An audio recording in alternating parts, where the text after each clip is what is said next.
함께 기도하겠습니다.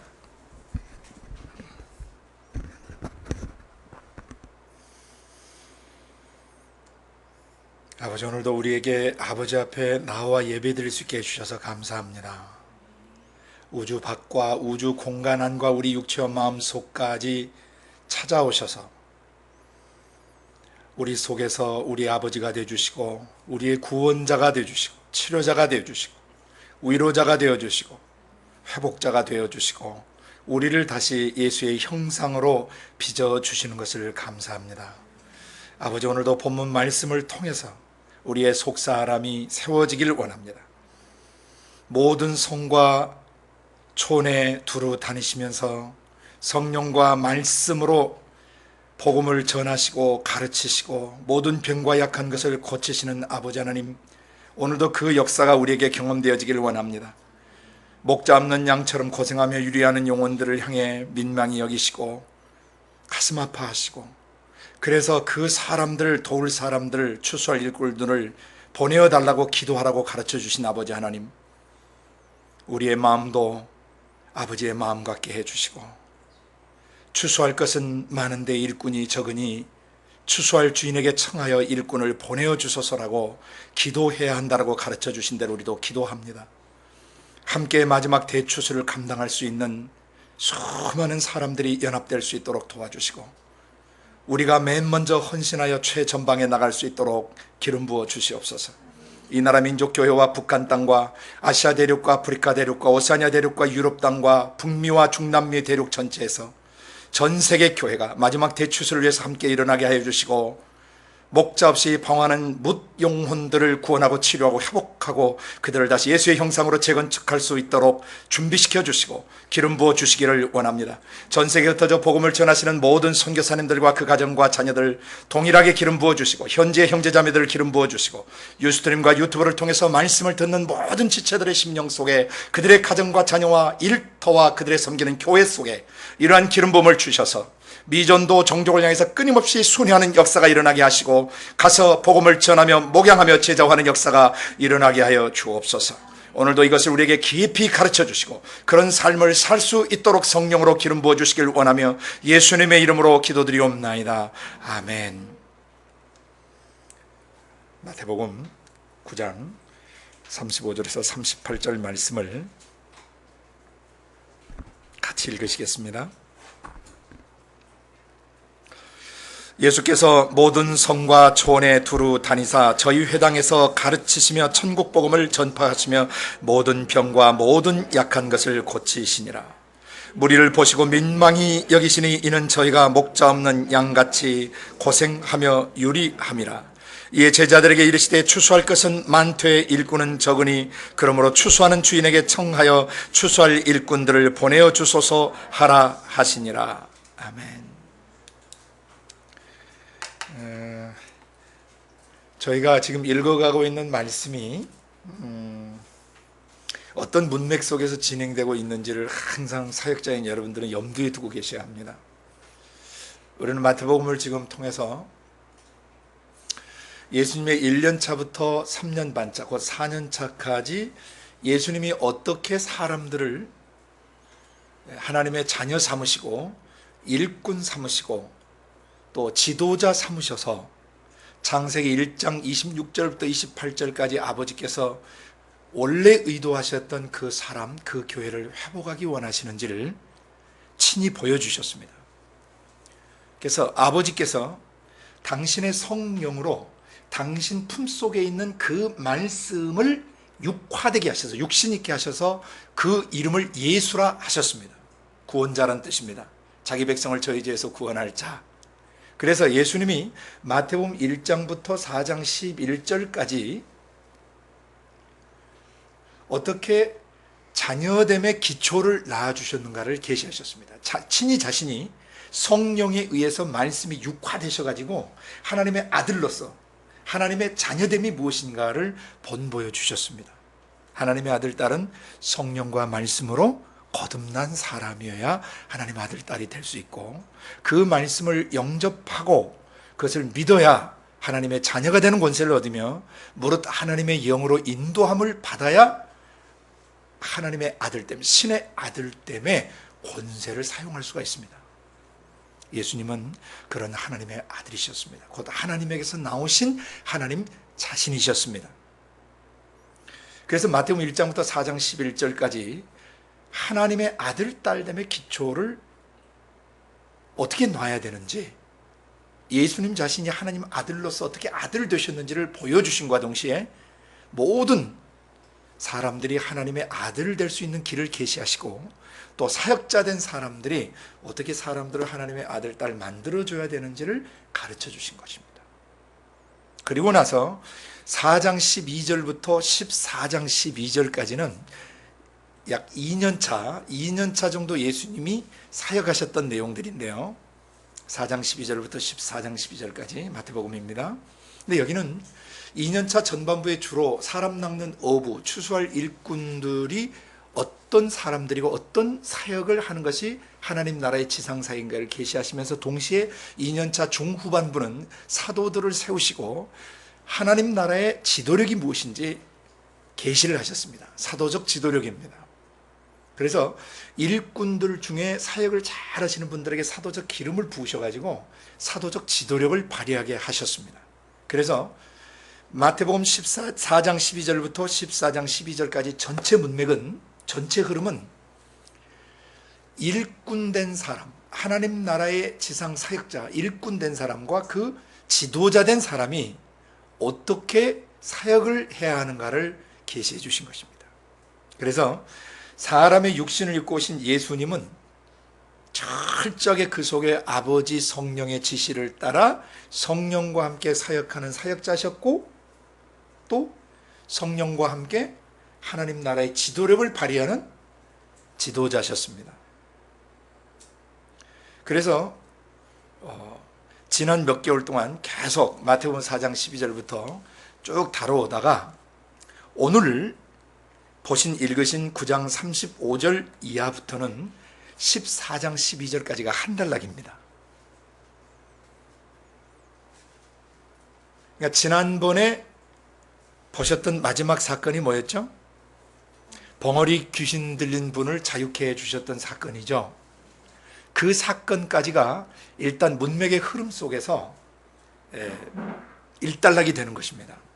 그리고 오늘부터 시작되는 이 본문부터 시작해서 이제 예수님이 모든 성과 촌에 두루 다니시면서 사역하신 내용들이 나오고, 10장에는 무슨 내용이 나오냐면은 예수님이 실제로 12사도를 전도자로 추수할 일꾼으로 내보내신 사건이 나옵니다. 그래서 예수님이 11장 1절에 보시면은 사도들을 전부 짝지어서 전도여행 내보내시고 본인 자신도 가고자 하는 동네로 가세요, 안 가세요? 가서 역사가 일어나자 11장에서 세례요한이 옥중에서 의문을 제기합니다. 분명히 메시아이신 건 맞는데 메시아가 이런 일을 하는 것이냐, 아니면 당신은 1차적으로 이 일을 하시고 또 다른 메시아가 오셔서 로마를 뒤집어 엎고 우리 유대 민족을 새롭게 하며 다시 솔로몬 시대와 다윗 할아버지 시대처럼 영광스럽게 일으키는 것이냐. 세례요한은 메시아의 지상사역, 천국의 지상사역, 하나님 나라의 지상사역이 무엇인지 좀 헷갈렸던 것 같습니다. 예수님 메시아인 것을 의심한 게 아니고, 메시아가 오면 분명히 이런 병자나 고치고 이런 사역이 아니라 뭔가를, 로마 정부를 뒤엎고 우리 믿는 자들을, 믿는 이스라엘을 회방하는 세력들을 엎어버리시고 신정 통치를 이루실 텐데 이게 뭔가 보이지를 않는 것이죠. 그래서 11장에 그 질문을 했는데, 11장은 굉장히 중요한 장입니다. 사역자들과 지도자들에게 하나님 나라의 지상 사역이 무엇이며 지도력이 무엇인가를 계시하신 내용이고요. 12장은 그 사역과, 전도 사역과 또 지도력의, 그 사도적 지도력 사역의 핵심이 뭐냐면은 사람들의 영혼에 안식을 주는 사건이라는 것을 12장에 계시하시는 겁니다. 그러니까 이사야서를 인용하셔서 성령이 오셔가지고 하실 일들이 무엇인지를 12장에 계시를 하세요. 이해가 되셨습니까? 그리고 나서 지난번에 읽었던 눈 멀고 벙어리 된, 그래서 귀신 들린 그분을 예수님이 자유케 하시면서 논쟁이 붙죠, 바리새인들과. 네? 하나님 나라의 지상 진격을 회방하는 세력들과 이 파워 인카운트가 일어난 거예요. 그걸 사도들에게 보여주시는 겁니다. 너희가 천국 정부의 지상 사역자로 천국 정부의 지상 지도력을 가지고 나라와 민족 속으로 동네 마을로 들어가게 되면 반드시 너희들이 그와 반대되는 지옥의 지상 세력들, 사단의 앞제비들과 너희들이 부딪히게 되어 있는데, 그걸 너희들이 지도자로서 어떻게 다뤄야 되는가를 계시하시는 거예요. 그리고 나서 또 일부 바리새인들은 그 사건 뒤에 표적을 보여달라 그래요. 당신이 하늘로 쏜 표시를 보여봐라. 당신이 정말 하늘에서 왔다는데 하늘에서 온 표시를 보여봐라. 그럼 지금까지 하늘에서 온 표시를 수없이 보여주셨어요? 안 보여주셨어요? 또라이들이죠.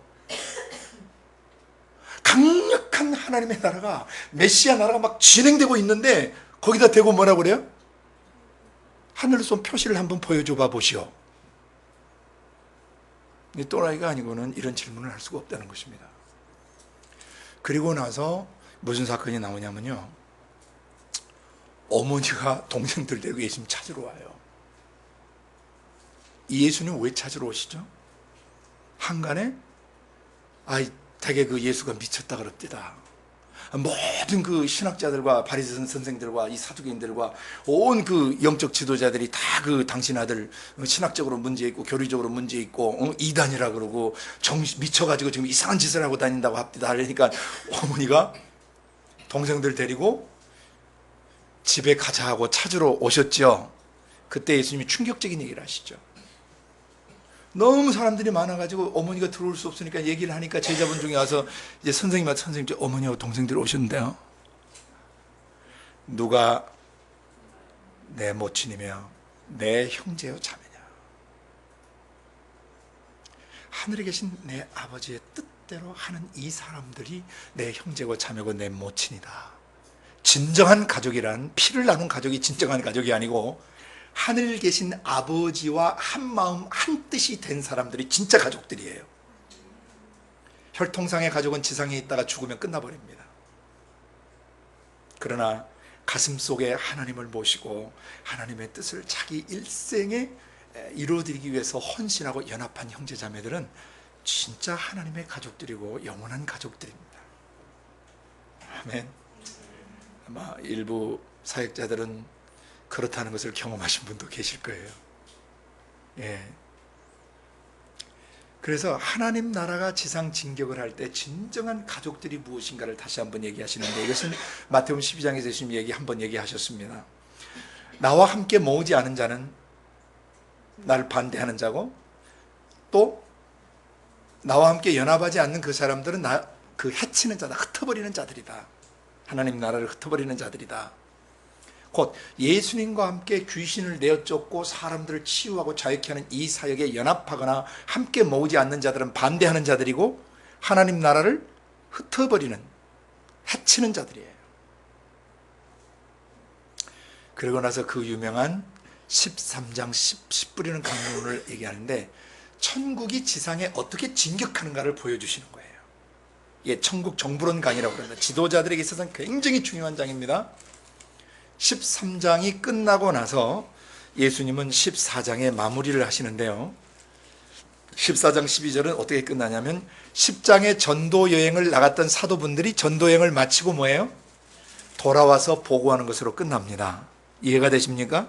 그래서 10장부터 14장 12절까지 문맥 전체를 하나로 보셔야 돼요. 아멘. 그러면 오늘 우리가 보는 9장 35절부터 38절까지는 그에 대한 서론입니다.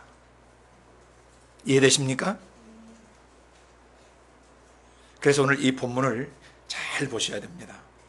마태복음 10장부터는 실제로 사도분들이 짝을 지어서 추수하러 현장 실습을 나가는 것입니다. 현장 아우리치를 나가는 것입니다. 그리고 언제 돌아와요? 14장에 돌아와서 보고를 해요. 그게 12절까지가 아우리치를 마치고 돌아온 상태, 돌아오는 시점입니다. 근데 14장에 헤롯이 쇼크를 먹었어요, 안 먹었어요? 홍길동이 동해 번쩍 서해 번쩍 하듯이 예수가 저쪽 곳에 막 등장하고 나타나니까 헤롯 왕이 헷갈렸습니다. 근데 사실은 죽은 예수가 살아난 게 아니고, 죽은 예수가 예수가 살아난 게 아니고, 예수가 아니고, 죽은 세례요한이 살아난 게 아니고, 누가 다니는 거였습니까? 예수님의 12제자 작은 예수들이 예수의 분신이 되어가지고 막 흩어지면서 기가 막힌 역사를 이루니까 하나님의 나라가 세상 나라를 뒤흔들면서 충격적으로 임하게 되자 세상 나라의 왕이 충격을 받았어요. 죽은 세례요한이 살아나가지고 동해 번쩍 서해 번쩍 하는 줄로 여길 정도로 세상 나라가 엄청난 충격을 받은 것입니다. 하나님 나라의 지상 진격이 2년 정도 훈련받은 이 사역자들과 지도자들을 통해서 어떻게 나타나고 있는지를 보여주는 본문입니다. 이 그림 스케치가 이해되셨죠? 그래서 10장부터 14장 12절까지는 사역자들과 지도자들이 세상 나라 속으로 복음을 전하러 침투하고 들어가서 그들이 겪게 되는 일들, 그리고 그들이 나가서 무엇을 가르치고 무엇을 전하고 어떻게 천국 정부의 지상 그 메시지를 전달해야 되는가를 보여주셨던 것입니다. 그에 대한 전체 서론이 오늘 9장 35절부터 38절까지 있는 것입니다. 그럼 같이 한번 읽어보시겠습니다. 예수님이 뭐 하셨다고 되어 있습니까? 모든 성과 촌에 두루 다니셨다고 되어 있습니다. 다니시면서 세 가지를 하시죠. 회당에서 가르치시고, 천국 복음을 선포하시고, 세 번째 모든 병과 약한 것을 고쳐주십니다. 제가 지난번 천국의 지상 지도력을 말씀드릴 때 요한복음 14장 10절을 절대 잊어버리시면 안 된다 그랬습니다. 예수님의 3년 반 공생의 사역 종합 정리를 하는 그런 구절이에요. 아버지께서 내 안에 계시고 내가 아버지 안에 계셔서 내가 내 스스로 일하는 것이 아니고 아버지께서 뭐 하셔요? 내 안에 계셔서 그분의 일을 하시는 것이다 그랬어요. 이거 굉장히 중요합니다. 3년 반 동안 예수님이 행하셨던 모든 일은 누구의 일이십니까? 그렇습니다. 아버지 하나님이 하신 일입니다. 그러면 오늘 그 아버지가 예수님 육신 속에 성령으로 계셨던 것처럼 지금 어디 와 계십니까? 내 마음속에, 사역자인 우리들의 마음속에 와 계십니다.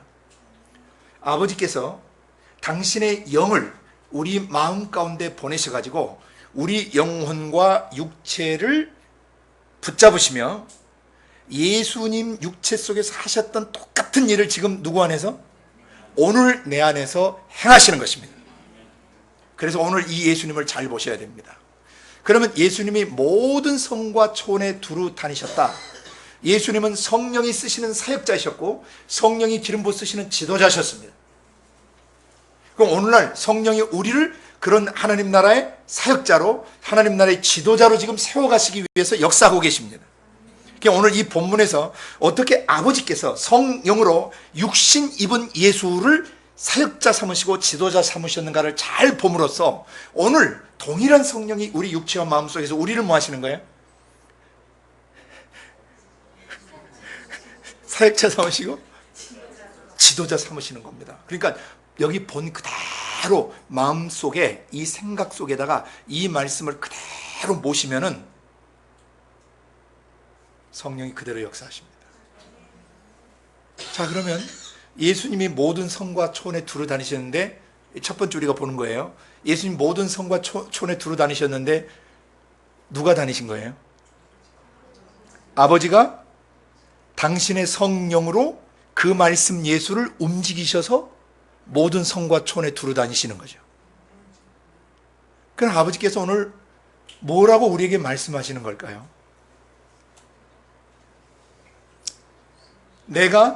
아버지가 아버지 영으로 말씀을 너에게 주어서 너와 함께 뭐 하고 싶다? 모든 성과 촌에 두루 다니고 싶다. 아멘이십니까? 그 음성을 절대 잊어버리시면 안 돼요. 다시 말씀드려서 아버지는 성령과 그 말씀 예수로 모든 성과 촌에 두루 다니시는 분이시다. 아버지는 뭐 하는 분이시다? 모든 성과 촌에 두루 다니시는 분이시다. 여기에서 우리가 기억해야 되는 것은 절대 정착하면 안 된다는 것입니다. 머물러 있으면 안 됩니다. 창세 때부터 하나님은 생육번성 충만하고 땅을 가서 정복하고 땅을 다스리라고 사람에게 명하셨습니다. 근데 사람들은 범죄하고 가인의 애녹성에 머물면서 하나님 말씀에 순종했습니까? 안 했습니까? 그러다가 홍수로 멸망했죠. 그리고 다시 나서 또 그들은 바벨탑에서 뭐예요? 흩어지지 않기로 작정을 하죠. 절대 가지 않기로 작정을 하는 겁니다. 가야 됩니다. 그래서 하나님이 본토 친척 아비 집을 떠나기로 결정한 아브라함을 통해서 아버지 하나님이 성령과 그 말씀 예수로 아브라함과 함께 순회하세요, 안 하세요? 하세요. 아브라함도 갔고 이삭도 갔고 야곱도 갔고 요셉도 애굽으로 들어갔죠.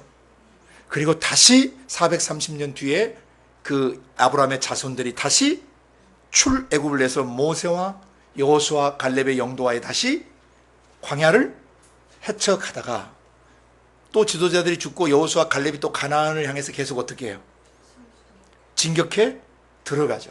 전 구약의 역사는 계속 가는 역사입니다. 그런데 다윗이 결국 전 가나안을 정복하고 가나안 전체를 통치하는 통일 왕국의 왕이 되었습니다.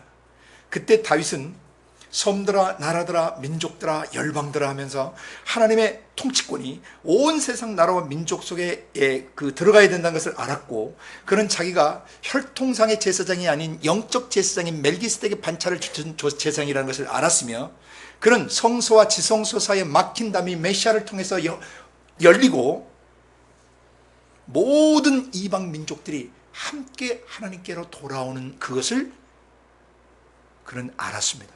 그래서 아모스는 나중에 다윗의 퇴락한 장막을 회복시키는 것에 대해서 언급을 했고, 사도행전 15장에서 예루살렘 대공회가 열렸을 때 사도들은 이방 민족이 돌아오는 것을 퇴락한 다윗의 장막이 다시 회복되는 것으로 해석을 했습니다. 성령께서 해석해 주셨습니다. 다윗의 장막은 예배 회복이 아닙니다. 다윗의 장막은 이방 민족이 회복되는 것을 말합니다. 그래서 이방 민족이 회복돼서 뭐 하는 거죠?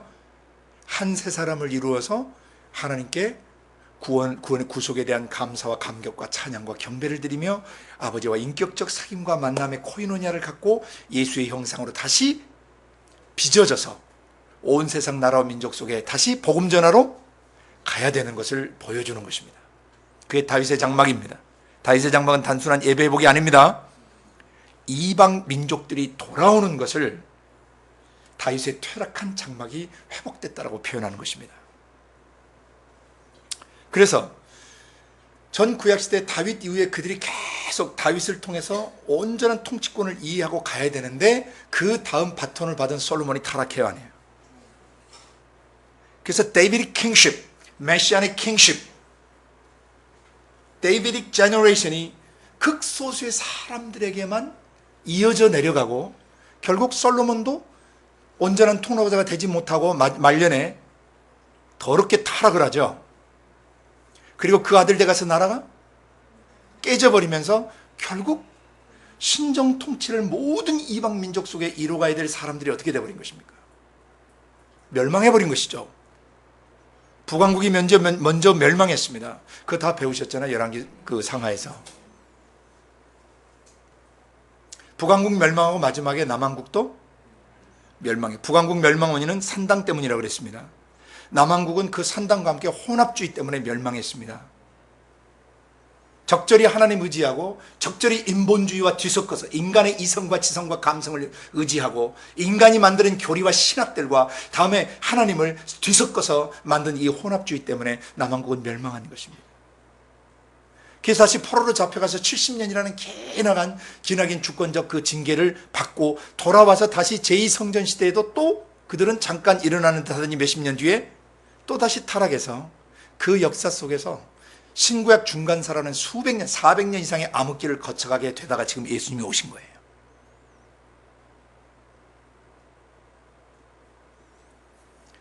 이 구약 전체를 여러분이 조금 이해하셔야 됩니다. 구약 전체는 원래 이방 민족들을 구원하기 위한 책이었습니다. 아브라함의 믿음을 가진 사람들이 자기들이 사는 이스라엘 나라와 예루살렘 성전에서 하나님 나라가 무엇이고 천국의 백성이 무엇이며 하나님의 예루살렘 성전을 통한 믿는 자들을 통한 신정 통치가 한 나라 단위로, 민족 단위로, 국가 단위로 하나님의 신정 통치가 무엇인지를 경험한 뒤에 모든 이방 나라와 민족 속에 들어가서 동일한 예루살렘을 세우고 동일한 이스라엘 국가와 같은 국가를 세우도록 하신 것이 하나님의 의도셨습니다. 혈통상의 이스라엘은 이 일에서 실패했던 것입니다. 그래서 다시 예수님이 오셔서 영적인 이스라엘을 일으키는데 누가 이스라엘이냐? 아브라함의 믿음을 가진 사람이 이스라엘이에요. 그것이 이방인이든 혈통상의 유대인이든 상관없어요. 그리스도 예수가 오신 뒤에는 이방인이나 유대인이나 헬라인이나 차별이 없고 남자나 여자나 차별이 없어요. 특정 민족이나 특정 국가를 하나님께 중심으로 역사하시지 않는다는 것입니다. 그것은 메시아 예수가 오시기까지만 특정 국가와 특정 나라와 특정 예루살렘 성전 같은 건물들이 필요했던 것입니다. 그것은 그림자입니다. 그 실체는 뭐냐면 오실 예수 그리스도가 예루살렘 성전이셨습니다. 그래서 예수님이 이 성전을 헐라, 그들은 건물 성전을 생각했어요. 그러나 예수님은 성전된 자기 육체를 가리켜 말씀하신 거라 그랬습니다. 계시록 21장 22절에도 요한 사도가 계시 가운데서 하늘에 올라가서 하나님의 성전을, 영광스러운 성전을 보고 싶었지만 그 성전을 보지 못했다 그랬습니다. 왜? 하나님과 어린 양 자신이 친히 그 성전이 되시기 때문이더라. 예수님이 예루살렘 성전이셨습니다.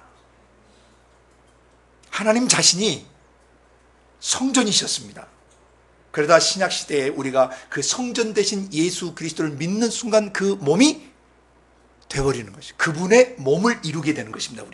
우리의 영혼같이 더럽고 추하고 망가지고 깨지고 진역해진 존재들이 예수 피로 씻겨지고 그 피로 구속받고 회복되어서 그 영광스러운 성령과 한 영이 되는, 주와 합하는 자는 주와 한 영이 되는, 그래서 한 몸을 이루고 한 성전을 이루는 존재가 되었다는 것입니다. 이건 충격적인 것입니다.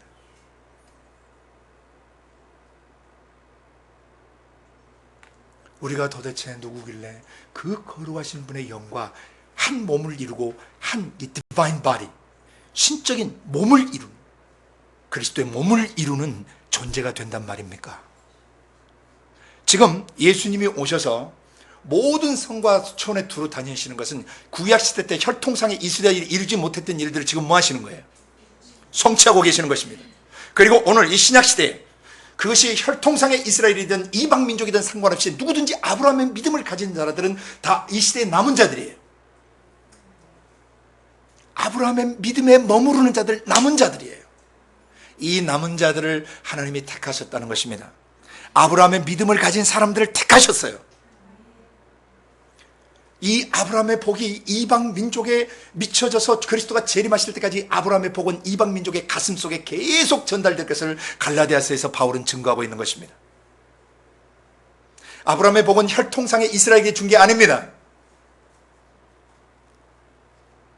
왜냐하면 아브라함은 할례 받기 전에 믿음으로 구원받은 사람입니다. 그래서 할례 받지 아니한 이방 민족들의 조상도 되고 또 나중에 할례를 받으셨습니다. 그래서 할례 받은 혈통상의 이스라엘의 조상도 됩니다. 그러나 혈통상의 이스라엘이냐 또 혈통상이 아닌 이방이냐, 이것은 예수님 오실 때까지만 구별이 되는 것입니다. 예수님 오신 뒤에는 혈통상의 이스라엘은 의미가 없습니다. 절대 거짓 교리에 속으시면 안 됩니다. 혈통상의 이스라엘도 예수를 믿어야 구원받습니다. 혈통상의 이스라엘이 다시 제사제도를 만들고 초막절을 다시 만들고 다시 절기를 만들어서 만약에 그들이 말하는 소위 말하는 제3성전을 계속 만들어간다면 그들은 구원 밖에 있는 자들입니다. 왜? 예수가 메시아인 것을 안 믿는 것입니다.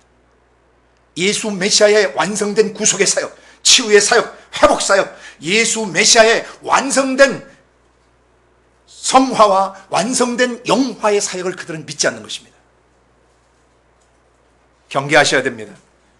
주님이 마태복음 24장에서 마지막이 올 때 제일 먼저 어떤 징조가 있겠느냐고, 예루살렘이 도리에 돌아는 남쪽에 넘어지며 또 이러한 것이 있을 때 그 징조, 그때 어떤 일들이 있겠습니까 할 때 예수님이 맨 먼저 하신 말씀을 기억하셔야 돼요. 첫째, 사람의 미혹을 받지 않도록 주의해야 한다. 이 말은 거짓 선생들과 거짓 교사들이 구약 성경을 잘못 해석한다는 것이죠. 아전 인수격으로 성경을 해석한다는 것이죠.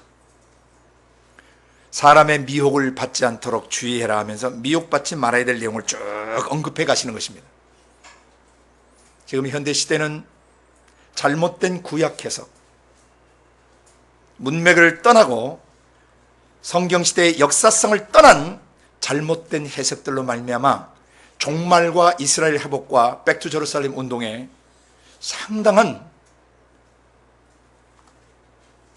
문제점들을 안겨주고 있습니다. 성경 문맥으로 돌아가셔야 됩니다. 절대 성경 몇 구절을 뽑아서 이스라엘 회복운동이나 이런 것 절대 하시면 안 됩니다. 문맥을 떠난 성경 해석은 이미 귀신들에게 잡힌 것입니다. 거짓된 교리와 거짓된 신학들입니다. 어쨌든 오늘 예수님이 모든 성과 촌에 두루 다지시면서 오늘 우리들에게 말씀하시는 것은 너희들 또한 뭐 하지 마라? 머물러 있지 말고 계속 가야 한다. 구약의 이스라엘은 머물 때마다 타락했습니다. 신약교회도 마찬가지입니다. 교회가 그 동네에 세워질 수는 있겠지만 거기에서 훈련되고 준비된 사람들은 절대 머물러서는 안 됩니다.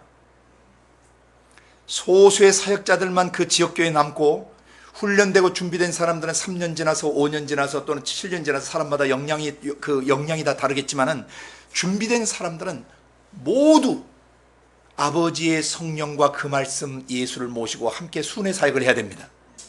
모든 교회는 절대 그 동네에 천년만년 살고지고 하면 안 됩니다.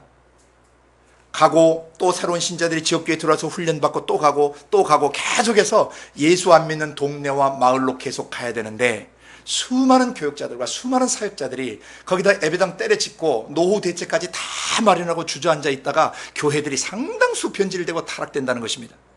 흐르는 물은 썩지 않지만 고인 물은 썩고 부패합니다. 흘러야 합니다. 하나님의 심장에서 거룩한 영적 순환이 일어나고 있습니다. 하나님의 심장의 눈물, 하나님의 심장의 통곡, 잃어버린 나라와 민족들을 향한 하나님의 아픈 가슴이 그리스도인의 가슴 속에 순환되지 않는다면 그 사람은 혈액순환에 문제가 있는 사람입니다. 하나님의 심장과 자기의 심장이 교류되지 않는 사람은 그리스도인이 아닙니다. 그는 종교인들입니다. 교회는 반드시 순회해야 합니다. 절대 교회는 머물러 있으면 안 됩니다. 어떤 선교단체, 어떤 교회, 어떤 기독교 조직들, 어떤 기독교 팀들, 모임들도 절대 그 자리에 머물러 있어서는 안 됩니다. 일정 기간 제자화하고 사람들을 복음을 전하고 목양하고 제자화하기 위해서 일정 기간 3년이고 5년이고 그 지역에 머물 수 있지만 준비된 사람들은 반드시 성령과 함께 예루살렘과 유대와 사마리아로 땅끝까지 가야 되는 것입니다.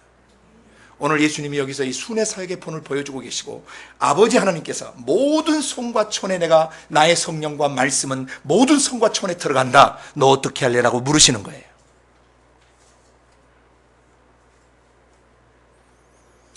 지원자매님도 오늘 처음에 이제 왔는데 오늘 아버지 음성 들으시는 거예요. 가야 돼요. 땅끝까지 가야 돼요. 제가 사역을 한 30여 년 가까이 하고 있는데 일평생 가는 삶을 살 수 있도록 은혜를 주셨습니다. 근데 사람들이 걱정하고 고민하는 거하고 완전히 다릅니다. 거기에는 평화가 있고 안식이 있고 기쁨이 있고 보람이 있고 천국 정부의 지상 진격의 역동성이 있으며 마르지 않는 영성과 쉼없는 계시의 지식들과 한 나라와 민족들을 구속하기 위한 하나님의 어전회의에 참석하는 은혜를 입게 되고 하나님의 심장의 언어를 듣게 되며 내 세대와 다음 세대를 향한 하나님의 위대하신 계획들이 항상 공유되어지고 계시되어지는 은혜를 경험하게 됩니다. 가십시오. 절대 머무르지 마십시오. 단 일정 기간 복음을 전하고 목양하고 제자화하기 위한 그 기간만 머무십시오. 그 절대 예배당 크게 때려짓고 있으면 안 된다는 것입니다. 예배당을 크게 때려치웠다면 그 예배당이 아주 전문 훈련소가 되도록 그 예배당을 써야지 주일날 예배나 드리고 사람들 훈련해서 내보내지 않고 있으면 그 썩습니다. 부패합니다. 대형교회는 대형교회 장점을 사용해서 수많은 일꾼들과 사역자들 제자하고 키워내서 그 대형교회가 본부가 돼서 전 세계 나라 민족 속으로 보내야 됩니다. 아시아 대륙만 미전도 종족들이 90% 가까이 몰려있다는 것입니다. 우리가 살고 있는 대륙에 일본으로 시작했던 저 끝쪽 터키까지 이 아시아 대륙 전체, 동아시아, 서아시아, 동남아시아, 동북아시아, 중앙아시아 5개 권역 안에 48개 국가가 있고 40억이 넘는 사람이 살고 있는데 90% 가까이가 미전도 종족이고 온전히 복음을 듣지 못하고 온전히 사도와 선자 터위에 세워지지 못한 지역들이라는 것입니다. 우리 온몸을 다 바치고 우리 자식들을 다 바치고 우리 손주 손녀를 다 바쳐도 지금 못다 전할 판국입니다.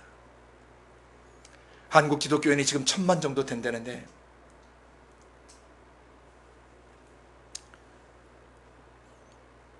전 인구가 5천만 가까이 되는데 5천만에서 1000만이 믿은 게 자랑이 아니고 4천만 명이 복음의 외곽지대에 버려져 있다는 것입니다. 기독교가 20%냐 25%냐가 이게 자랑거리가 아니라는 것입니다. 70%가 75%가 사단 마귀에 잡혔고 지옥을 향해서 가고 있다는 것입니다.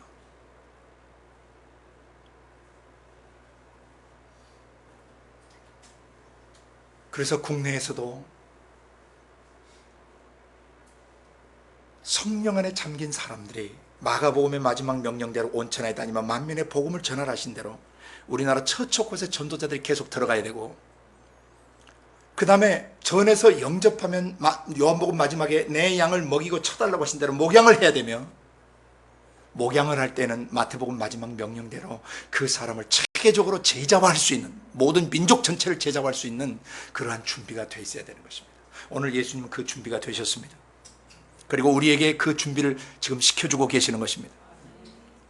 계속 순회해 가면서 교회를 세워가야 합니다. 절대 머물러서는 안 됩니다. 정착해서는 안 됩니다. 그래서 썩습니다.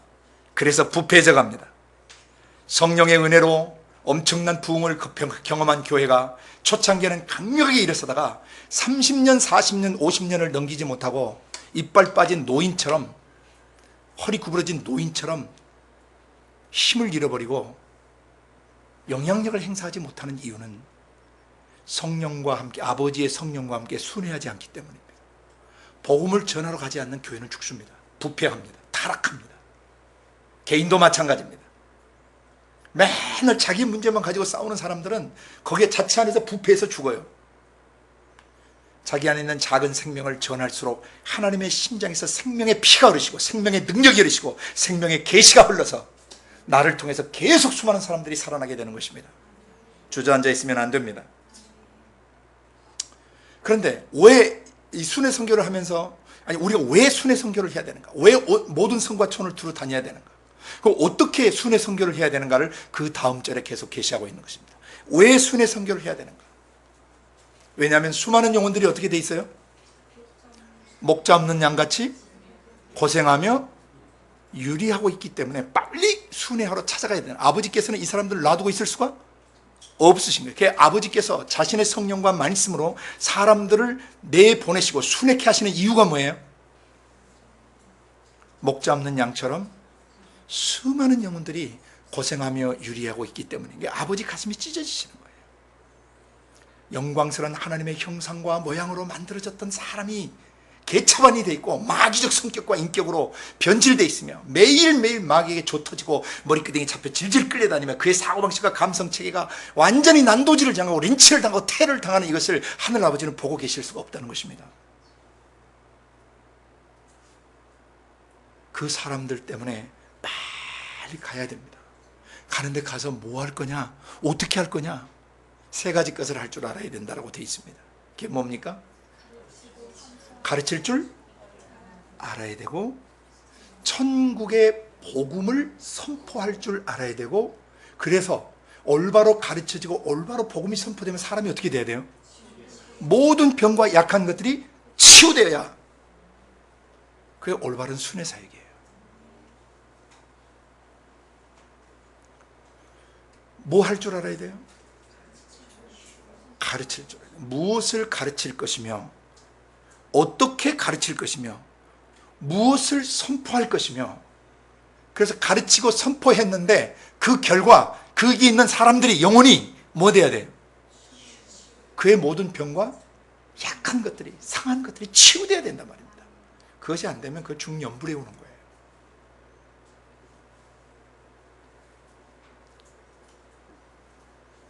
관념적으로 하나님을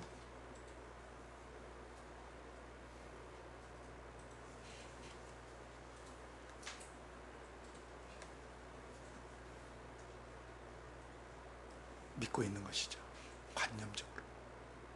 복음은 관념이 아닙니다. 복음은 실제 사람의 생각과 감정과 의지를 치유합니다. 회복합니다. 그 자리에서 자유케 합니다. 엿다리듯이, 사골국 끓이듯이, 곰국 끓이듯이 공부 많이 시켜서 사람 변화되지 않습니다. 올바른 복음이 전파되고 듣고 믿는 순간 그 자리에서 다 자유케 됩니다. 예수님의 이전 사역들을 보십시오. 안진뱅이 그 자리에서 일어나 걷습니다. 귀머거리 그 자리에서 듣습니다. 보지 못하는 사람 그 자리에서 봅니다. 말하지 못한 사람 그 현장에서 말합니다. 18년 동안 사단에게 매여서 곱추가 됐던 여자분이 그 순간 그 자리에서 펴졌습니다. 한편 손 마른 사람이 그 자리에서 펴졌습니다.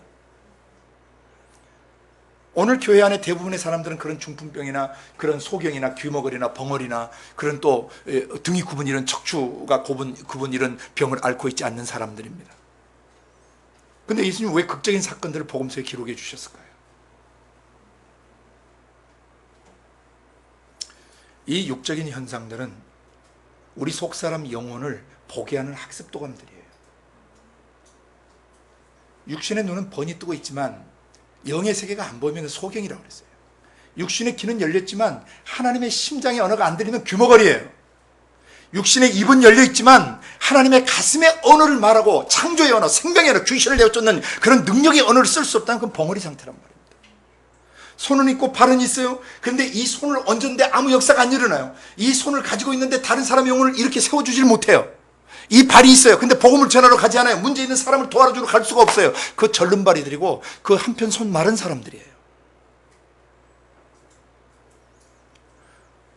간질병은 뇌에서 발작이 일어나는 겁니다. 하나님의 성령과 함께 거룩한 소동을 일으켜야 되는데 상처와 아픔 때문에 마귀적 발작을 일으키는 내면 세계를 갖고 있는 사람들이 많아요. 이런 사람들이 다 목자 없는 양처럼 고생하며 유리하는 사람들입니다. 그 고생하다라고 번역된 말이 에클리오, 그래서 풀어주다, 자유케 하다는 뜻도 있지만은 또 하나 뜻은 사람이 녹초가 되어버린 상태를 말해요. 영혼이 녹초가 되어버린 거예요. 기진맥진 상태가 되어버리고 탈진 상태가 돼, 번아웃 상태가 되어버리는 거예요. 더 이상 존재해야 될 이유를 깨달을 수도 없고 뭘 위해 살아야 되며 어떤 목표를 갖고 살아야 될지를 모르는 사람들이 이 세상에 질비하게 늘어서 있다는 것입니다. 하늘 아버지는 그 사람들을 보세요. 가슴이 쥐어짜이세요. 예수님이 그들을 보시고 민망히 여기셨다 그랬어요. 그게 가슴이 쥐어짜이시는 컴패션 상태. 그 아들과 딸을 버려두고 계실 수가 없어서 거기 누구 사람 없냐고 찾으시는데, 이게 총을 들고 나가는데 장난감 총 들고 나가서 사역하는 놈들이 많다 이 말입니다. 아버지 가슴의 언어를, 생명의 언어를, 성령의 살아있는 생명의 권능을 가지고 가서 그 사람을 만나서 대화하고 교제하고 안아주고 품어주고 기도해 줌으로써 그 사람이 자유케 되는 그 시간에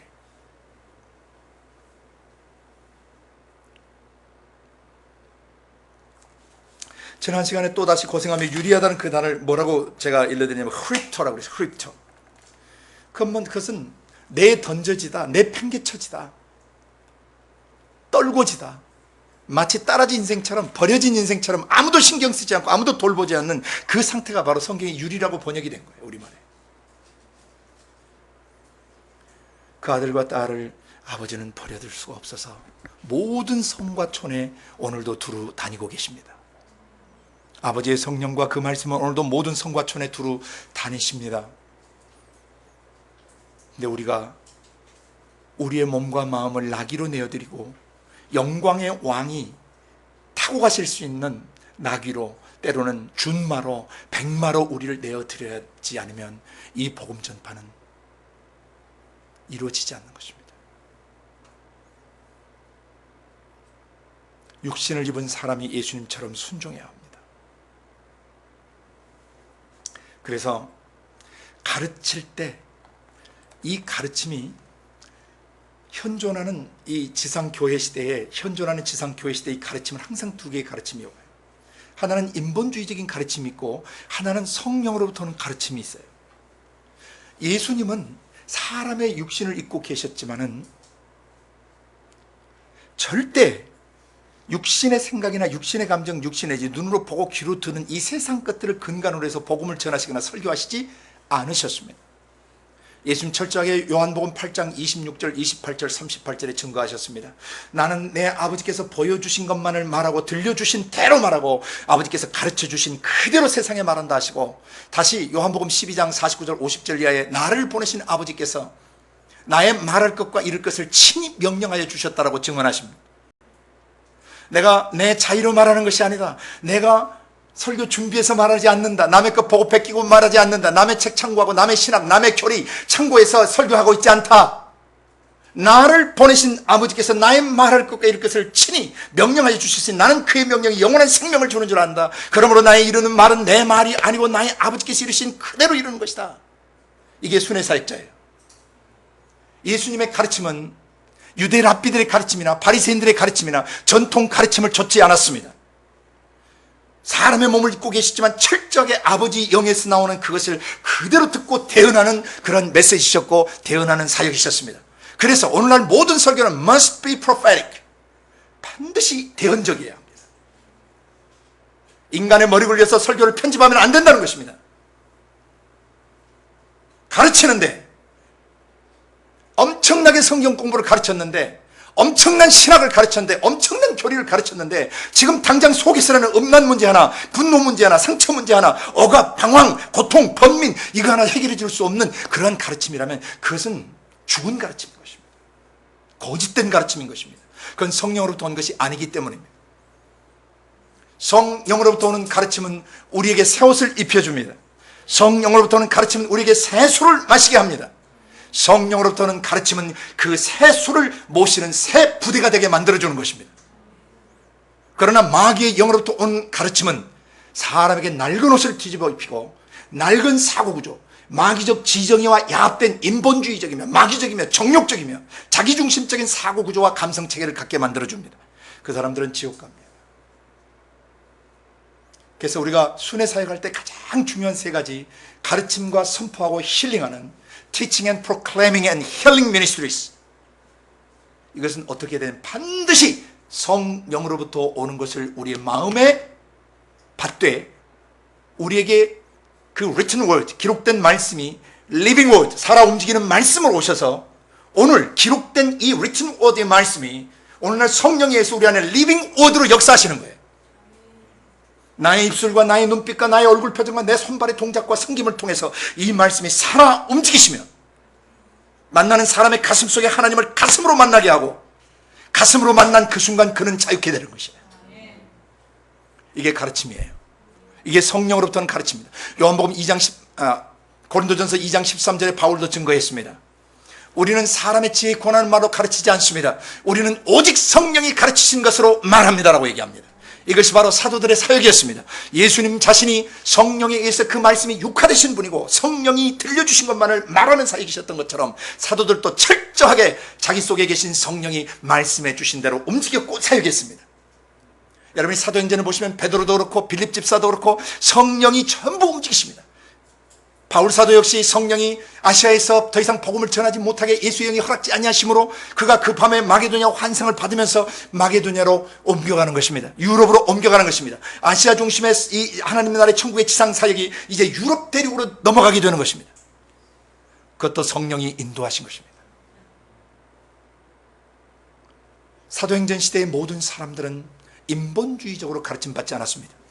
바울 사도 갈라디아 1장에서 내가 복음을 받은 것은 복음을 누구에게 배운 것이 아니라고 증거합니다. 내가 바리새 문중의 집안에 뛰어난 학자들이나 바리새 집안에 뛰어난 믿음을 가진 사람한테 배운 것이 아닙니다. 그리고 먼저 사도 되신 분들이 가서 배운 것도 아닙니다. 아라비아에서 오직 계시로 내가 이 복음을 알게 되었습니다.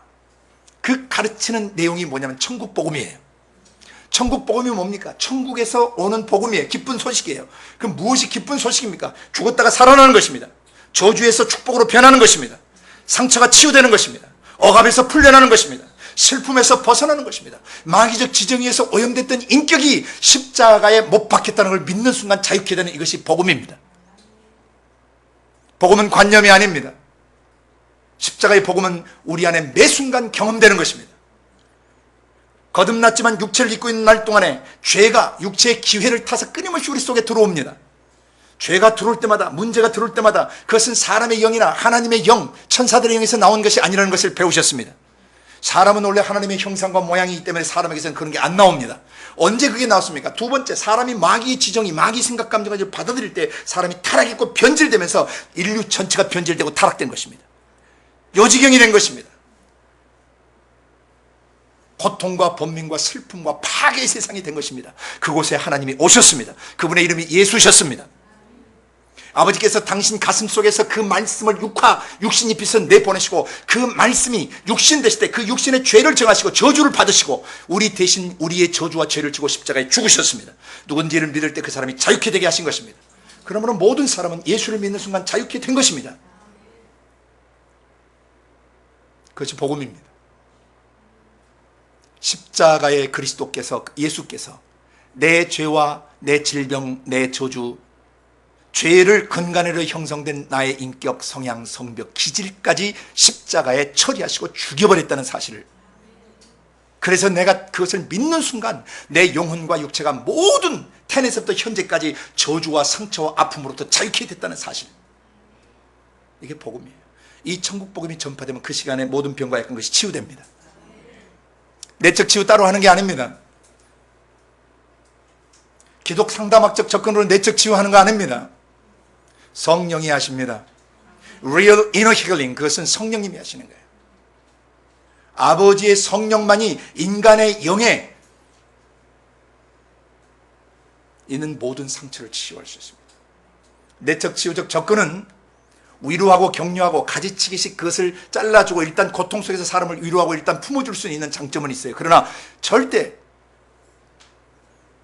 사람의 영 안에 내적 자아 속에 본질적으로 배어있는 그것은 치료하지 못합니다. 그것은 십자가에서만 치료됩니다. 그래서 신약성경, 마태복음이나 마가복음이나 이런 데는 우리가 요새 말하는 내적 치유라는 단어를 쓰지 않습니다. 사도들도 내적 치유라는 단어를 쓰지 않습니다. 내적 치유 그러면 안 필요한 겁니까? 필요합니다. 중요합니다. 근데 왜 그 단어를 쓰지 않는 것입니까? 용어가 다르기 때문입니다. 예수님과 사도들은 십자가라는 단어를 씁니다. 왜? 그리스도 십자가에 박히실 때 사람은 완전 치유된 것입니다. 완전 회복된 것입니다. 그 다음에는 십자가를 통한 구속과 치유와 회복이 있은 뒤에는 성령이 그 구속되고 치료되고 회복된 사람을 재건축하시는 것입니다. 아들의 형상으로 우리를 빚어가시는 것입니다.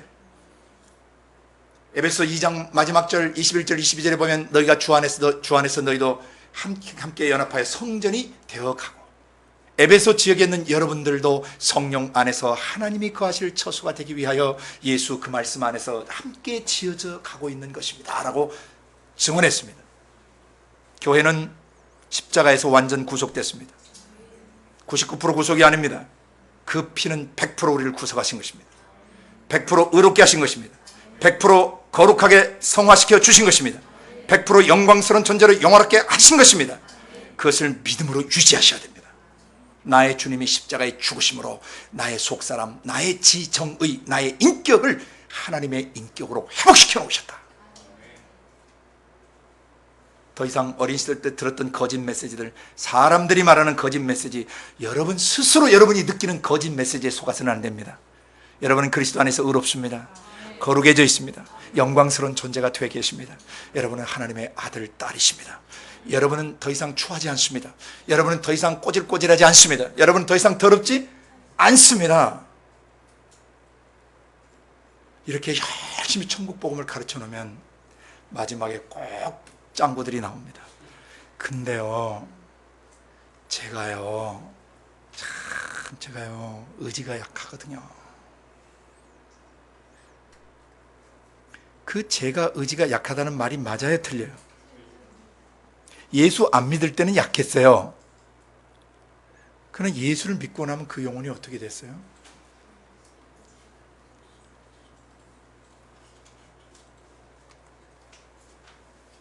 예수를 믿고 난 뒤에는 그 영혼이 어떻게 됐어요? 잘 모르시겠어요?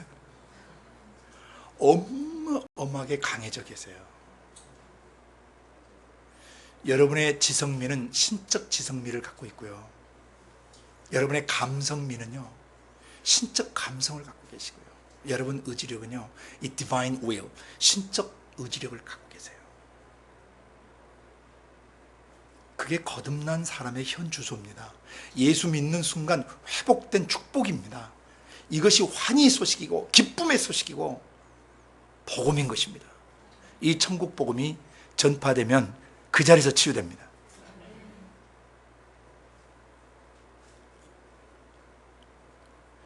순회 사역을 할 때 여러분에게서 성령이 주시는 것만을 가르치는 역사가 일어나기를 바랍니다. 성령이 주시는 복음은요, 천국 복음은요, 사람을 그 자리에서 모든 병과 약한 것을 자유케 해요. 치료해요. 왜 그걸 해야 되냐면 그 다음 절에 너무나 많은 사람들이 목자 없는 양처럼 고생하며 유리하고 있어요. 그 영혼이 녹초가 되어 있단 말입니다. 지칠 대로 지쳐 있단 말입니다. 사람에게 치이고 환경에 치이고 돈에 치이고 관계에 치이고 사랑에 치이고 배신에 치이고 열등감에 치이고 음란함에 치이고 우울함에 치이고 녹초가 되어버렸어요. 그리고 내팽개쳐져 있어요. 아무도 그를 좋아하지 않아요. 기뻐하지 않아요. 그 사람 냄새나고 뭔가 인격이 덜 됐기 때문에 다 그 사람을 피해갑니다. 강도 만난 이웃을 제사장도 지나가고 레위인도 지나갔지만 유대인들이 개처럼 취급하던 사마리아 사람이 그 영혼을 돌봤다는 것이죠. 순회 사역을 감당하는 사람들의 가슴 속에는 뭘 가르칠 것이며 천국 복음을 제대로 알고 선포하고 있는가를 점검해야 하고, 그 다음에 내가 가르쳤는데 내가 전했는데 그 사람이 치유가 안 되면 둘 중에 하나는 문제예요. 받는 사람의 문제가 있든지 전하는 사람의 문제가 있든지 둘 중 하나, 둘이 다 문제일 수도 있죠.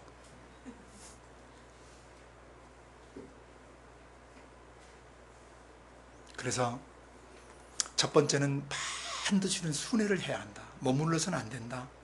근데 두 번째, 순회할 때 우리는 무슨 준비가 돼 있어야 한다? 성령이 보여주시고 들려주시고 가르쳐주신 것만을 말해야지 교리적으로 신학적으로 인본주의적인 것들이 섞여있는 혼합주의 교리나 신학을 가르치면 안 된다는 것입니다. 사람의 생각이 섞이고 사람의 논리가 섞인 것을 가지고 가면 안 돼. 그럼 그것을 섞이지 않게 하는 방법은 하나밖에 없어요. 성령과 기록된 66권을 다 외우는 거예요. 다 외우니까 글자 외우라는 뜻이 아닙니다. 성경을 책별로 단락별로 귀납적으로 문맥을 통해서 아버지 음성을 정확히 들으면 신학 의존하지 않으셔도 완전한 사역하실 수 있습니다. 신학은 참고하는 거예요. 참고. 교과서가 아닙니다. 신학과 교리는. 우리의 영원한 교과서는 66권 말씀만 우리의 영원한 교과서입니다. 교과서하고 신학 교리하고 틀리면 누가 틀린 거예요? 신학 교리가 틀린 거예요. 로마 교황하고 성경하고 다르면 누가 틀린 거예요? 담임 목사님하고 성경하고 틀리면 누가 틀린 거예요? 여기서는 그렇게 자신 있게 얘기했다 또 그 앞에서는 또 찌비찌비찌비 이렇게 오그라드는 일이 없기를 바랍니다. 종교개혁을 처음에 주도하셨던 초창기 멤버들은 그거 주장하다가 순교당하셨습니다. 우리에도 그런 거룩한 깡다구가 있기를 바랍니다. 세 번째로 순회 전도자들의 가슴 안에는 목자 없는 양들을 향한 아린 가슴이 있어야 합니다. 저 사람 섬기다 내 인생이 끝나도 내 인생이 가장 가치 있다, 보람 있다고 여길 수 있는 사람들이에요. 하나님이 아무에게나 당신의 심장을 나누시지 않습니다. 아무에게나 기름을 붓지 않으십니다. 하나님 아버지의 마음을 가지고 있는 지도자들이어야 합니다. 하나님 아버지의 마음을 가지고 있는 사역자들이어야 합니다. 아버지께서 목자 없는 양처럼 고생하며 유리하는 사람들, 인생의 길목에서 기진맥진해 있고 사람들에게 따돌림 당하고 버려져 있는 강도 만난 이웃과 같은 사람들을 향해서 내 젊음이 던져지고 내 일생이 던져져도 아깝지 않는 사람들, 그분들은 진정한 사역자들이에요. 그들은 병든 세대의 목자들입니다. 그리고 상처 입은 세상의 치유자들입니다. 저는 우리 국제수 공동체 가족들, 사역자들이 그런 마음을 가지신 분들인 줄 믿습니다. 나의 젊음을 던지고 나의 일생을 던져서 한 사람이 살아날 수 있다면 기뻐하고 또 기뻐할 수 있는 우리가 되기를 원합니다. 바울이 디모데후서 4장에서 사형 선고를 받은 뒤에 사랑하는 아들 디모데에게 겨울이 지나기 전에 어서 왔으면 좋겠다, 마지막으로 너를 보고 싶다, 대만은 세상을 사랑해서 데살로니가로 갔고 복음의 전투 현장에서 함께 뛰던 많은 동역자들은 각자의 일을 보러 다 가고 누가만 나와 함께 남아있는데 내가 벌써 관제와 같이 부음이 되고 세상을 떠날 기약이 가까웠는데 내가 다른 사람의 영혼을 구원하기 위해서 내가 관제와 같이 붓는 술처럼 내가 녹아서 물이 된다 할지라도 기뻐하고 기뻐하노라. 뭐 본받을 게 있다고 너희는 나를 본받으라고 그 사도는 그렇게 강력하게 얘기했겠습니까? 디모데 전후서와 디도서를 읽어보시고 또 바울의 서신서들을 읽어보시면은 우리와 똑같은 사람인데 어쩌면 이 사람의 마음은 이렇게 나와 다를까? 그것이 대학 때 제 가슴을 터치했고 나도 그렇게 살고 싶은 소망을 주었습니다. 생명은 너희 가운데서 역사하고 사망은 우리 가운데서 역사하는도다. 죽어나는 일은 우리에게서 일어나고 살아나는 일은 너희에게서 일어나는도다. 이 길이 바로 사역자의 길이고 지도자의 길입니다. 우리가 다 같이 온전하지 않지만 아버지의 성령께서 그런 사역자의 길, 그런 지도자의 길을 끝까지 가게 해주실 줄로 믿습니다. 오늘 순회 사역자 예수님을 보면서 우리도 목자 없는 양처럼 기진맥진해 있고 사람들 앞에 버려져 있는 그 사람들을 찾아갈 수 있기 원합니다. 갈 때는 세 가지가 준비되어 있어야 합니다. 성령이 내 가슴에 주신 메시지가 있어야 합니다. 그걸 가르치고 성령이 내게 주신 천국 복음이 정확히 있어야 합니다. 그리고 그것을 선포하는 순간 모든 병과 약한 것에서 치유되는 것을 우리가 경험해야 합니다. 그래야 실제적으로 도움을 줄 수 있습니다. 아무리 설교 강단에서 멋진 강의를 가르치고 멋진 프로그램과 프로젝트를 가지고 수없이 프로그램 돌리면서 사람들 배출시켜봤자 성령으로부터 오는 것들이 아닌 것은 내 아버지께서 천부께서 심지 않은 것마다 다 뽑히는 것입니다. 쓰레기 같은 가르침들인 것입니다. 말이 유창하지 않고 언어가 달변이 아니어도 가슴의 성령으로부터 천국 복음을 바로 경험한 사역자들은 만나는 순간 그 영혼을 터치합니다. 치료합니다. 회복합니다. 그리고 그 사람도 더 이상 평범하게 살 수는 없습니다. 자기가 받은 사랑, 자기가 받은 은혜, 십수년을 또는 수십 년을 그런 고통 속에서 살아오던 나를 한순간에 자유케 하신 주님 앞에 내 일생이 비록 오병이어 같이 메마른 보리떡 5개와 물고기 비틀어진, 말라 비틀어진 물고기 2마리 같은 인생이지만 주님, 내 인생을 받으십시오. 당신 손에 내 일생을 오병이어처럼 올려놓습니다. 5,000명이 먹고 살아나게 해주십시오. 12광주리가 남게 해주십시오. 내가 산재물로 드려져서 아시아 대륙이 살아나게 하시고 미존조 종족들이 살아나게 하시고 그리스도 없이 죽어가는 사람들이 살아날 수 있기를 원합니다. 우리의 고백이길 원합니다. 마지막입니다. 그 영혼들 때문에 예수님이 제자들에게 말씀하십니다. 추수할 것은 너무나 많은데 추수할 일꾼이 없다. 영혼들은 수없이 널브러져 있는데 바른 복음을 가르치고 바른 복음을 선포해서 그 순간에 사람을 자유케 할 그 사람이 없구나. 사도들에게 얘기하시는 겁니다. 지도자는 추수꾼들을 일으켜야 한다. 먼저는 하늘아버지께 추수할 일꾼 보내달라고 기도해라. 그러면 아버지께서 그런 준비된 추수꾼들을 보내줄 것이다. 그러면 내가 너희를 3년 반 동안 훈련했던 것처럼 그 추수꾼들을 너희들이 다시 훈련해야 된다. 그러기 위해서 그 다음 10장에, 이 말씀이 끝나고 10장에 제자들을 불러 모아서 더러운 귀신을 내어쫓는 권세를 주시고 모든 병과 약한 것을 고치는 권능을 주셔서 보내시는 겁니다.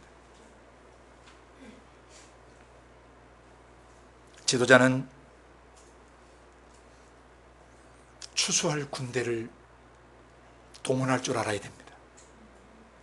추수할 사람들을 콜링할 줄 알아야 됩니다. 추수할 일꾼들을 불러올 줄 알아야 합니다. 먼저 기도하면 하나님이 반드시 추수꾼을 만나게 하십니다. 마지막 시대에 추수 군대가 일어나야 합니다.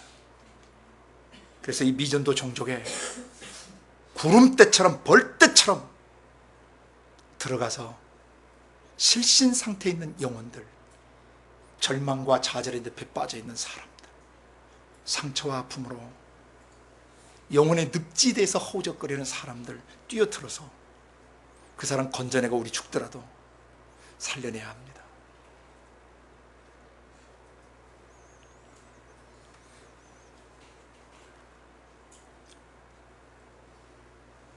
새 옷을 입고 아버지 성령으로부터 오는 가르침의 새 술을 받아 먹고 새 부대가 된 사람들은 순회합니다.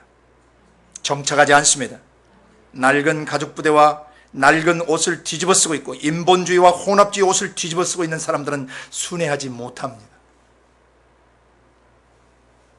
새 술과 새 부대가 되신 분들은 성령으로부터 오는 가르침을 가르칠 줄 알고 성령의 천국 복음을 선포할 줄 알며 성령과 함께 모든 병과 약한 것을 고칠 줄 아는 사람들입니다.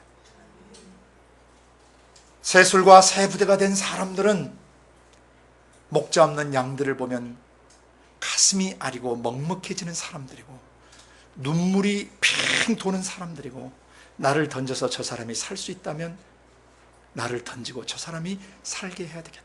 나는 지금 죽어도 천국 가니까. 영혼을 향한 민망히 여기는 마음과 햇세대의 사랑을 가진 사람들이 진정한 새 술을 마신 사람들이고 새 부대가 된 사람들입니다. 진정한 이 시대의 순회 사역자들이고 마지막 추수꾼입니다. 마지막 네 번째, 자기만 가는 게 아니라 동역자들을 불러 일으켜야 됩니다. 자기만 잘하고 죽으면 안 됩니다. 자기 시대는 교회 크게 키워놓고 그 뒤에 제자들을 훈련해 놓지 않으면 안 되는 것입니다. 대를 잇는 사도적 제자도가 일어나야 되고 선자적 prophetic teaching들이 apostolic and prophetic teaching들 사도적이며 선자적인 가르침들이 성경에 이미 계시되어 있기 때문에 이 가르침을 성령으로부터 다시 전수받아서 이어받아서 다음 세대를 준비시켜야 합니다. 여기 있는 우리는 다 추수할 그런 군대들을 일으켜야 될 사명이 있습니다. 탄에 있는 아이들부터 영아들, 유아들, 초등학생들, 중학생들, 고등학생들, 대학생들, 지금 우리 공동체 안에 있는 이 어린애들이 10년 지나면 10년이 지나지 않아서 배낭 메고 우리와 같이 현장 뛸 수 있는 아이들입니다. 할머니 손잡고 할아버지 손잡고 현장에 뛰어갈 수 있는 사람들, 이모 고모 삼촌 손잡고 현장에 뛰어가서 역사의 현장을 보고 나라들과 민족들의 비참한 운명을 보고 함께 울며 함께 기도하고 돌아올 수 있는 아이들입니다. 이 아이들을 준비시켜야 합니다. 꿈을 줘야 합니다. 비전을 줘야 합니다. 여름방학과 겨울방학 때 반드시 데리고 나가야 합니다.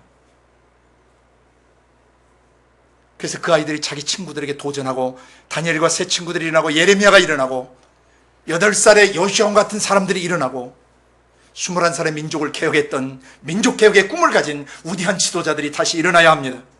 기도해야 합니다. 아버지, 이러한 마지막 시대, 마지막 추수를 감당할 일꾼들을 보내어 주십시오. 우리 공동체에 보내주십시오. 우리 팀에 보내주십시오. 이 나라의 민족에서 일으켜 주시옵소서. 북한 땅에서 일으켜 주시옵소서. 아시아 대륙에서 일으켜 주시옵소서. 아프리카 대륙에서 일으켜 주시고, 오세아니아 대륙에서 일으켜 주시고, 유럽 대륙과 북미와 중남미 대륙에서 마지막 추수꾼들을 일으켜 주시옵소서. 그리고 우리와 연합시켜 주시옵소서. 국경을 초월하고 민족을 초월하고 사상을 초월하고 성별을 초월하고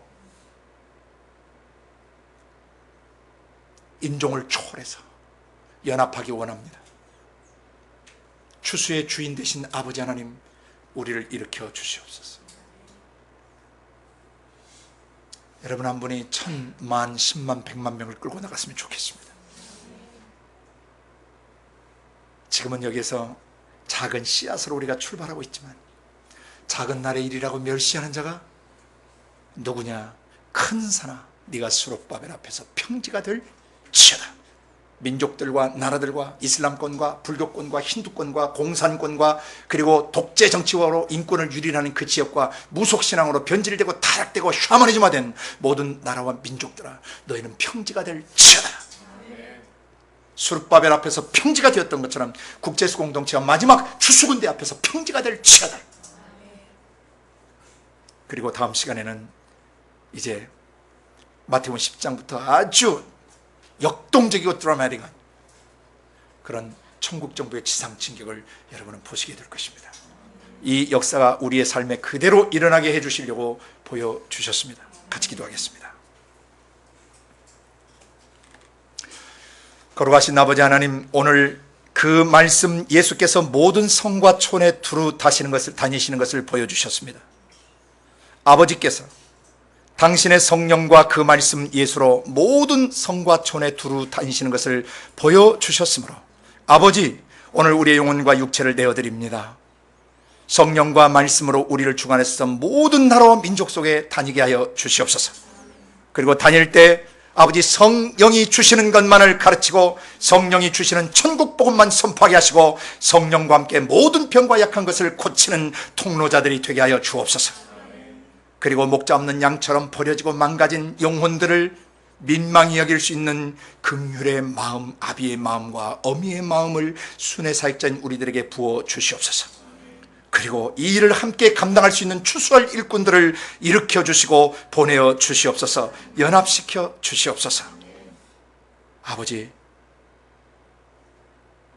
아버지께서 순회하시는 곳, 우리의 목숨을 다해 같이 가길 원합니다. 주 걸으셨던 길 우리도 걷고, 주 죽으시던 곳에 우리도 죽고, 주 살으시는 그곳에 우리도 살기 원합니다. 우리의 일생이 더 이상 우리 자신을 위해 살지 않게 해주시고, 목자 없는 양처럼 유리방황하는 영혼들을 위해 쓰여지게 하여 주시옵소서. 감사하고 예수님 이름으로 기도드리옵나이다.